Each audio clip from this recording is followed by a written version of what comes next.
ദൈവ തിരുനാമത്തിന് മഹത്വം ഉണ്ടായിരിക്കട്ടെ. എൻ്റെ പേര് ഗേട്ടി. ഞാൻ കൊലഞ്ചേരി അടുത്ത് രാമമംഗലം എന്ന് പറഞ്ഞ സ്ഥലത്തു നിന്നാണ് വരുന്നത്. പരിശുദ്ധ അമ്മ വഴി ഞങ്ങൾക്ക് ജീവിതത്തിൽ ഒരുപാട് അനുഗ്രഹങ്ങൾ ലഭിച്ചിട്ടുണ്ട്. അതിലെ ഏറ്റവും പ്രധാനപ്പെട്ട 2 അനുഗ്രഹങ്ങളെ സാക്ഷ്യപ്പെടുത്താനാണ് ഞാനിവിടെ നിൽക്കുന്നത്. ഒന്നാമതായി ഞങ്ങൾക്ക് 2 കുഞ്ഞുങ്ങളുണ്ടായിരുന്നു. അത് കഴിഞ്ഞ് മൂന്നാമതൊരു കുഞ്ഞ് വേണമെന്ന് വളരെ ആഗ്രഹമുണ്ടായിരുന്നു. രണ്ടാമത്തെ കുഞ്ഞിന് ഏകദേശം ഒരു 3 വയസ്സ് കഴിഞ്ഞിട്ടും കുഞ്ഞുങ്ങളാകാതിരുന്നപ്പോൾ ഒരു ദിവസം ഞാൻ പള്ളിയിൽ പോയി പ്രാർത്ഥിച്ചു. അപ്പോൾ ഞാൻ അമ്മയോട് പറഞ്ഞു, അമ്മ ഇനി എനിക്കൊരു കുഞ്ഞുണ്ടാവണമെന്നുണ്ടെങ്കിൽ നീ അറിഞ്ഞു തന്നാൽ മതി, അല്ലെങ്കിൽ എനിക്കിനി കുഞ്ഞുങ്ങൾ വേണ്ടാന്ന് പറഞ്ഞ് പ്രാർത്ഥിച്ച് ഞാൻ വീട്ടിൽ വന്ന് അടുത്ത ശനിയാഴ്ച രാത്രി ഞാൻ കിടന്നുറങ്ങുമ്പം അമ്മ സ്വപ്നത്തിൽ വന്ന് എന്നെ കാണിച്ചു തന്നു. ബഹുമാനപ്പെട്ട VP ജോസഫ് അച്ഛൻ്റെ ധ്യാനം നടക്കുവാണ്.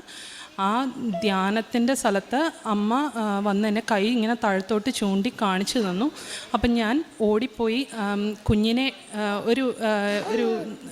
ഒരു കൺസ്ട്രക്ഷൻ നടക്കുന്ന ഒരു സ്റ്റെപ്പിൻ്റെ ലാൻഡിങ്ങിൽ ഒരു കുഞ്ഞ് ബേബി കിടന്നുറങ്ങുകയാണ്. ഞാനും എൻ്റെ മറ്റ് 2 കുഞ്ഞുങ്ങളും കൂടെ പോയി ഈ കുഞ്ഞിനെ എടുത്തു.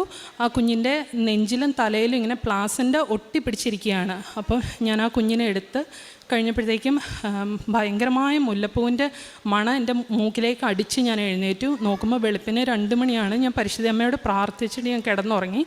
അന്ന് രാവിലെ എഴുന്നേറ്റ് ഞാൻ ടെസ്റ്റ് ചെയ്തപ്പം ഞാൻ പ്രഗ്നൻസി ടെസ്റ്റ് പോസിറ്റീവാണ്. ആ കുഞ്ഞാണ് എൻ്റെ കയ്യിൽ ഇരിക്കുന്നത്. രണ്ടാമത്തെ ഒരു അനുഗ്രഹം 2024 തുടക്കത്തിൽ ഞങ്ങൾ പുതിയൊരു വീട്ടിലേക്ക് മാറാനായിട്ട് പുതിയൊരു വീട് വാങ്ങി അതിലേക്ക് മാറാനുള്ള കാര്യങ്ങളൊക്കെ നടത്തിക്കൊണ്ടിരിക്കുകയാണ്. അപ്പം ഞങ്ങൾക്ക് വീടിന് മോർഗേജ് പാസ്സാവണമെങ്കിൽ 20% വീടിൻ്റെ വിലയുടെ 20% നമ്മൾ ഡൗൺ പേയ്മെൻറ്റ് ഇടണം. ബാക്കി 80% ബാങ്ക് ലോൺ അപ്രൂവ് ചെയ്യും. അപ്പോൾ നമുക്ക് ബാങ്ക് ലോണെല്ലാം ഏകദേശം ശരിയായി. അതിൻ്റെ ഒരു ലാസ്റ്റ് സ്റ്റെപ്പ് എന്നുള്ള രീതിയിൽ ബാങ്കിൽ നിന്ന് ഒരാൾ വന്ന് വീട് നമ്മൾ വാങ്ങിയ പൈസയെ വെച്ച് അപ്രൈസ് ചെയ്യണം. അപ്പം ഞങ്ങൾ ഏകദേശം 5 ബാങ്കിൽ ഞങ്ങൾ ആപ്ലിക്കേഷൻ ഇട്ടു. ഞങ്ങളുടെ മോർഗേജ് ആപ്ലിക്കേഷൻ എല്ലാം സ്ട്രോങ് ആയിരുന്നു. പക്ഷേ അൺഫോർച്ചുനേറ്റ്ലി പെട്ടെന്ന് അവരെ ഒരു ഏകദേശം $2.5 ലക്ഷം താഴ്ത്തിയാണ് നമ്മുടെ പർച്ചേസ് പ്രൈസിൽ നിന്ന് $2.5 ലക്ഷം താഴ്ത്തിയാണ് ഞങ്ങൾക്ക് അപ്രൈസൽ വാല്യൂ വന്നത്. അപ്പോൾ ആദ്യത്തെ ബാങ്കിൽ നിന്ന് അങ്ങനെ വന്നപ്പോൾ നമ്മൾ ആകെ തകർന്നു പോയി. അപ്പോൾ നമ്മൾ വേറെ ബാങ്കുകളിൽ ആപ്ലിക്കേഷൻ ഇട്ടതുകൊണ്ട് നമുക്ക് അത്ര പേടിയുണ്ടായിരുന്നില്ല. അപ്പോൾ ബാക്കി ബാങ്കുകളിൽ നമ്മൾ കോൺടാക്റ്റ് ചെയ്തു. 5 ബാങ്കിലിട്ടതിൽ 4 ബാങ്കിൽ നിന്നും അങ്ങനെ തന്നെയാണ് വന്നത്. അപ്പോൾ 5ാമത്തെ ബാങ്കിൽ നമ്മൾ പോകാൻ വിചാരിച്ചിട്ട് നമ്മൾ പോകണ്ടെന്ന് തീരുമാനിച്ചു. അപ്പോൾ ഈ സമയത്ത് ഞാൻ ലൈറ്റ് ക്യാൻഡിൽ പ്രയർ റിക്വസ്റ്റ് ഇട്ട് പ്രാർത്ഥിക്കുന്നുണ്ടായിരുന്നു. പ്രത്യക്ഷീകരണ പ്രാർത്ഥന ചെല്ലുന്നുണ്ടായിരുന്നു. ഉടമ്പടി ജീവിതം ചിട്ടയോടെ ഫോളോ ചെയ്യുന്നുണ്ടായിരുന്നു. അപ്പം അടുത്ത ബാങ്കിൽ നിന്ന് അപ്രൈസൽ വരുന്നതിന് മുമ്പ് ഞങ്ങൾ വെഞ്ചരിച്ച ഉപ്പ് വീടിൻ്റെ ചുറ്റും കൊണ്ട് വെതറി. അന്ന് ബാങ്കിൽ നിന്ന് അപ്രൈസൽ വന്നു. വരുന്നതിന് തൊട്ടും അന്ന് രാവിലെ ഞാൻ മാതാവിനോട് ഇങ്ങനെ പ്രാർത്ഥിച്ചു, മാതാവേ ഈ കാര്യം നീ ശരിയാക്കി തരുവാണെങ്കിൽ ഞാനിവിടെ വന്ന് സാക്ഷ്യം പറഞ്ഞോളാമെന്ന്. അത് ഒരു ഏകദേശം അന്ന് രാവിലെ ഒരു 9:30-10 മണിയായപ്പോഴാണ് ഞാൻ പ്രാർത്ഥിച്ചത്. രാത്രി 10 മണിയായപ്പം എൻ്റെ ഹസ്ബൻഡിന് ഒരു കോൾ വന്നു, ഞങ്ങൾ വാങ്ങിയ പർച്ചേസ് പ്രൈസിന് വീട് അപ്രൈസ്ഡായി എന്ന് പറഞ്ഞ്. അങ്ങനെ മാതാവും തിരുക്കുമാരനും എൻ്റെ ജീവിതത്തിലെ ഏറ്റവും വലിയ ഈ 2 കാര്യങ്ങൾ സാധിച്ചു തന്നു. തിരുക്കുമാരനും മാതാവിനും ഒരുപാട് കോടാനുകോടി നന്ദി. ഞങ്ങൾ പ്രേക്ഷിത പ്രവർത്തനം ഫേസ്ബുക്കിലും വാട്സപ്പിലും ചൊവ്വാഴ്ചത്തെ ഉടമ്പടി ധ്യാനം ഷെയർ ചെയ്യാറുണ്ട്, ചാരിറ്റി ചെയ്യാറുണ്ട്, രോഗപീഡയിൽ കഴിയുന്ന ആളുകളെ പോയി കാണാറുണ്ട്. നമ്മളാൽ കഴിയുന്ന വിധത്തിൽ നമ്മൾ അറിയുന്ന ആളുകൾക്ക് സഹായം ചെയ്യാറുണ്ട്. കൂദാശ ജീവിതം ഞങ്ങൾ റെഗുലറായിട്ട് കുമ്പസാരിച്ച് വിശുദ്ധ കുർബാനയിൽ പങ്കെടുക്കാറുണ്ട്. വീട്ടിൽ കുടുംബ പ്രാർത്ഥന ചൊല്ലാറുണ്ട്, കൊന്ത ചൊല്ലാറുണ്ട്. എൻ്റെ പേര് സ്വീറ്റി എന്നാണ്. ഞാൻ USA നിന്ന് വരുന്നു.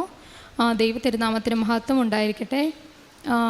എൻ്റെ മോളുടെ രോഗസൗഖ്യത്തെക്കുറിച്ച് സാക്ഷ്യം പറയാനാണ് ഞാനിവിടെ നിൽക്കുന്നത്. ഞാൻ ഓൾറെഡി ഒരു പ്രാവശ്യം ഈ വിശുദ്ധ അൾത്താരയിൽ കയറി സാക്ഷ്യം പറഞ്ഞിട്ടുള്ളതാണ്.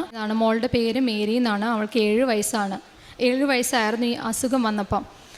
2022 അവൾക്ക് ഓട്ടോ ഇമ്മ്യൂൺ ഡിസീസ് ഡയഗ്നോസ് ചെയ്തു. അവൾക്ക് വന്ന അസുഖത്തിൻ്റെ പേര് ന്യൂറോമൈലൈറ്റിസ് ഒപ്റ്റിക്ക എന്നാണ്. ആ അസുഖം എന്താണെന്ന് വെച്ചാൽ അവളുടെ ബോഡിയിൽ തന്നെ അവളുടെ ബ്ലഡിൽ ഒരു ആൻറ്റിബോഡി ഉണ്ടായിട്ട് അത് അവളുടെ സ്പൈനൽ കോഡിനെയും ബ്രെയിനിനെയും പുറത്തുള്ള മൈലിൻ ഷീത്തിനെ ഡിസോൾവ് ചെയ്യുമായിരുന്നു. അപ്പോൾ അതിൻ്റെ സിംറ്റംസ് എന്ന് പറഞ്ഞാൽ അതെവിടെ അഫക്റ്റ് ചെയ്യണമെന്നനുസരിച്ചാണ്.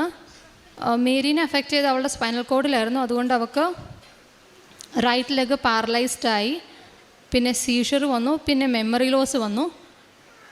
അതുവരെ കൃപാസനത്തെക്കുറിച്ച് ഞാൻ ഒരു പ്രാവശ്യം വെക്കേഷന് വീട്ടിൽ വന്നപ്പം അമ്മയും അനിയത്തിയും കൃപാസനത്തിൽ പ്രാർത്ഥനകളൊക്കെ ചൊല്ലുന്നുണ്ടായിരുന്നു. ബട്ട് ഞാനതങ്ങനെ അത്ര ശ്രദ്ധിച്ചില്ല. കാരണം നമുക്കെല്ലാം ഉള്ളപ്പോൾ നമ്മൾ ദൈവത്തെ അത്രയും അന്വേഷിക്കില്ലല്ലോ.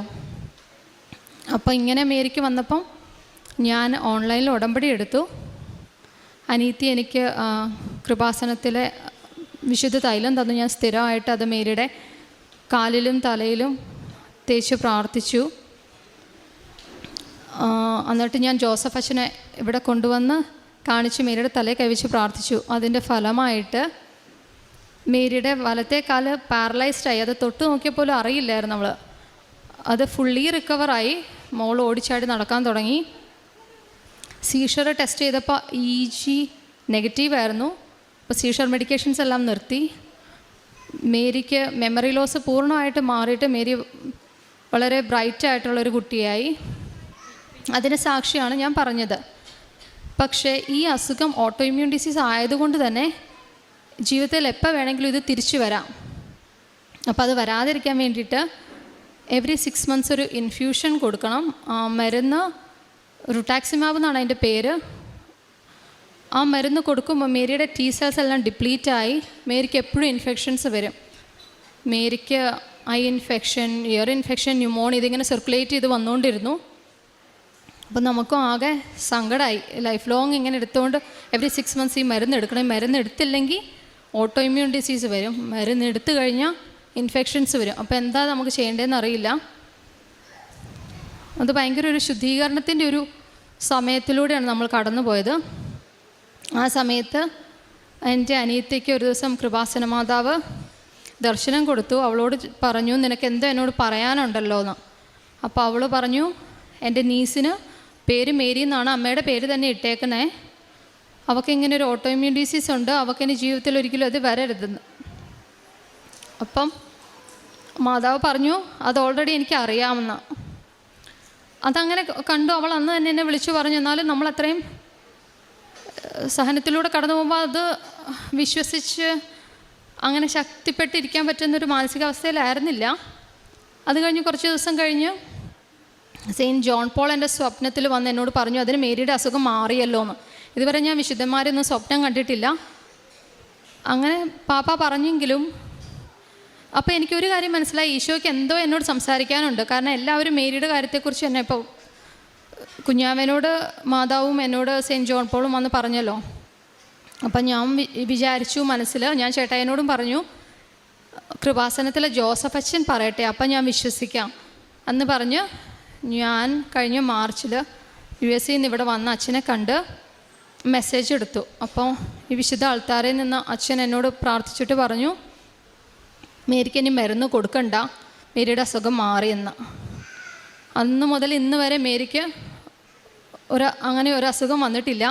അപ്പം Mary completely auto immune disease free ആയി. സീഷർ അങ്ങനെയുള്ളൊരു പ്രശ്നങ്ങളും ഇല്ല, ഒരു മരുന്നുമില്ല, കംപ്ലീറ്റ്ലി ക്യൂറായി. അതിൻ്റെ സാക്ഷ്യം പറയാനാണ് ഞാൻ ഇന്ന് വന്നത്. ഈ ട്രീറ്റ്മെൻറ്റ് നടന്നുകൊണ്ടിരുന്നപ്പോൾ മേരിക്ക് ഇങ്ങനെ ഇൻഫെക്ഷൻസ് വരുന്ന കാരണം പലരുടെയും പ്ലാസ്മ ഇൻഫ്യൂസ് ചെയ്തിട്ടുണ്ടായിരുന്നു. അപ്പോൾ ഒരു ദിവസം നമുക്കൊരു കോൾ വന്നു, മേരി ചിലപ്പോൾ ഹെപ്പറ്റൈറ്റിസ് B പോസിറ്റീവ് ആവാനുള്ള സാധ്യതയുണ്ട്, ഒരു പ്രാവശ്യം കൂടെ ബ്ലഡ് ഒന്ന് ടെസ്റ്റ് ചെയ്ത് നോക്കണമെന്ന്. അപ്പോൾ ഞാൻ മാതാവിനോട് പറഞ്ഞു, ഇനി ഇങ്ങനെ ഒരു ഹെവി ഇതും കൂടി എടുക്കാനുള്ള മാനസികാവസ്ഥ ഞങ്ങൾക്കില്ല. മാതാവ് എന്തായാലും ഇത് കംപ്ലീറ്റ്ലി നോർമലാക്കി തരണമെന്ന്.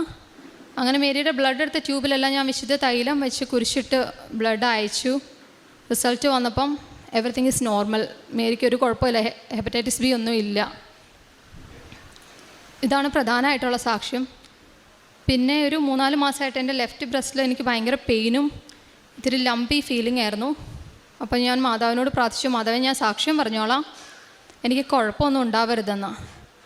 അങ്ങനെ ചെക്ക് ചെയ്തപ്പം മാതാവിൻ്റെ കരുണ കാരണം കുഴപ്പമൊന്നുമില്ല, എല്ലാം നോർമലാണ്. ഇതാണ് എൻ്റെ സാക്ഷ്യം. നമ്മൾ റെഗുലറായിട്ട് ചാരിറ്റി ചെയ്യാറുണ്ടായിരുന്നു. ആദ്യമൊക്കെ ഈ ഇൻസിഡൻറ്റിന് മുമ്പ് നമുക്കൊരു വിചാരമായിരുന്നു ദാറ്റ് നമുക്കുള്ള സമ്പത്ത് നമുക്ക് എൻജോയ് ചെയ്യാൻ ദൈവം തന്നേക്കണമെന്ന്. പക്ഷേ ഇപ്പം മനസ്സിലായി നമ്മളത് ഏൽപ്പിച്ചത് ബാക്കിയുള്ളവർക്കൂടെ ഷെയർ ചെയ്യാനാണ്. നമ്മൾ റെഗുലറായിട്ട് ചാരിറ്റി ചെയ്യാറുണ്ട്. പിന്നെ വാട്സാപ്പിലൂടെ ദൈവവചനവും ഇവിടെ അച്ഛൻ്റെ ധ്യാനം എല്ലാം ഷെയർ ചെയ്യാറുണ്ട്. പിന്നെ കൂദാശ ജീവിതത്തിൽ ഒത്തിരി വ്യത്യാസം വന്നിട്ടുണ്ട്. റെഗുലറായിട്ട് കുമ്പസാരിക്കാനും വിശുദ്ധ കുർബാന സ്വീകരിക്കാനും ശ്രമിക്കാറുണ്ട്. സങ്കീർത്തനം 12:6